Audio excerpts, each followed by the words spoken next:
Have you ever felt guilty for driving past the park on your block to go to the good one? In many American cities, most residents live within a 10-minute walk of a park, and yet many people will drive 20 or 30 minutes to visit a different one. They'll pass playgrounds, they'll pass walking trails, they'll pass open green spaces, just to reach that one park. Why? What makes one park worth the drive while another sits almost empty? The answer has less to do with distance than you might think, and a lot more to do with how recreation actually works. Urban planners often talk about access. If people live within walking distance of a park, the assumption is that they'll use it. And this isn't necessarily wrong, but in practice, access alone doesn't guarantee participation. People don't just choose parks because they're close. They choose parks because they offer a better experience. An experience is shaped by a surprising number of factors.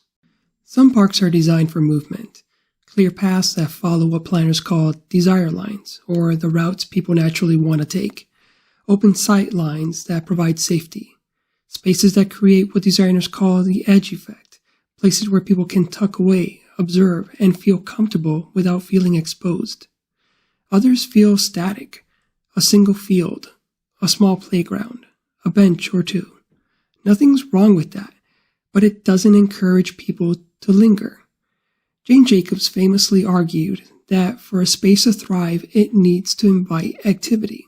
When a park feels like a room rather than just land, we're much more likely to stay, explore, and eventually return.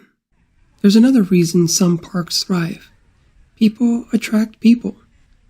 A park with families playing, people walking dogs, pickup games, community events, creates a sense of energy.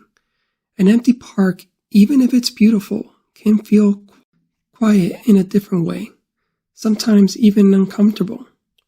A park needs just enough people to feel safe and vibrant.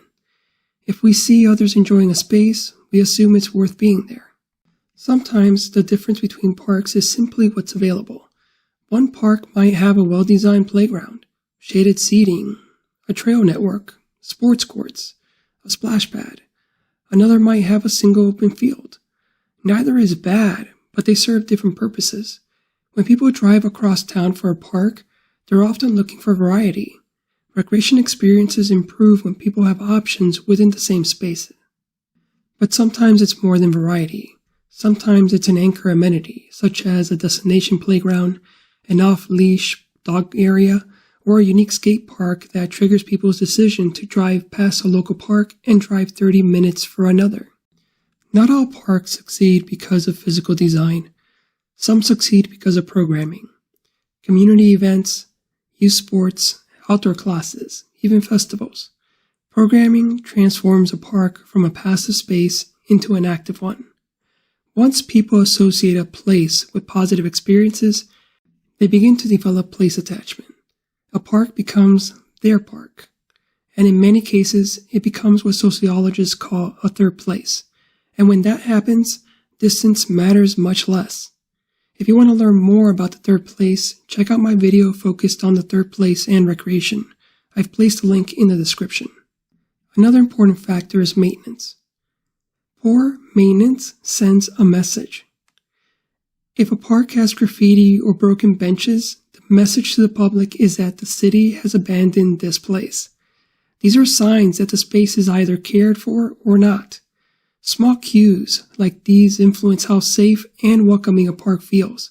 A park doesn't need to be large to feel inviting, but it does need to feel maintained and cared for. And this is where recreation professionals often think differently about parks. A park is not just land and equipment. It's about intentional strategies used to evoke specific experiences in users. Park design, programming, maintenance, and community engagement all interact to shape how people use a space. That's why two parks with similar acreage can produce completely different outcomes. One becomes a destination. The other, it becomes a shortcut people walk through. So why do people drive 30 minutes to one park while ignoring the one nearby? because recreation isn't just about proximity, it's about experience. When a park offers movement, connection, activity, and a sense of place, people are willing to travel for it. And when it doesn't, even the closest park can feel far away.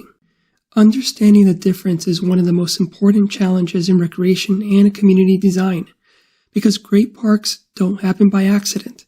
They're created thoughtfully, intentionally, and with people in mind. So think about the parks in your own community. Which ones draw people in, and what do they do differently? Because sometimes the difference between an empty park and a thriving one is smaller than we think, but it matters more than we realize. This is Recreation Matters. If you found this content useful, please like the video to help us reach more people, and subscribe as we continue exploring how recreation works, where it's overlooked, and why it matters.